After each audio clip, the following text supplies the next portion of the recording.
Christmas பண்டிகையின் வரலாறு.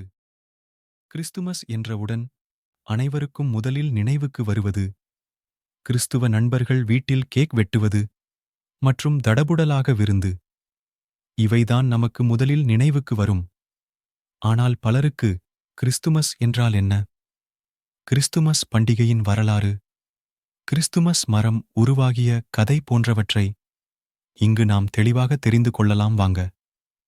கிறிஸ்து பிறப்பு பெருவிழா அல்லது கிறிஸ்துமஸ் ஆண்டு தோறும் இயேசு கிறித்துவின் பிறப்பை குறிக்க கொண்டாடப்படும் விழாவாகும்.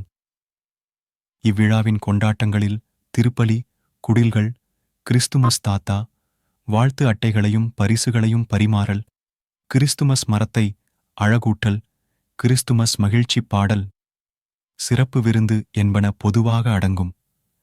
கிறித்தவ கருத்துக்களோடு கிறித்தவத்துக்கு முந்திய காலப்பகுதியின் குளிர்கால கொண்டாட்டங்களின் சில பகுதிகளையும் கிறிஸ்துமஸ் தன்னகத்தே கொண்டுள்ளது. இக்கொண்டாட்டத்தின் மதம் சாரா பகுதிகளாக குடும்ப உறுப்பினர்கள் ஒன்று கூடல், நல்லெண்ணங்களை கிறித்து பிறப்பு விழா கிறித்தவர்களின் ஒரு முக்கியமான திருநாளாகும்.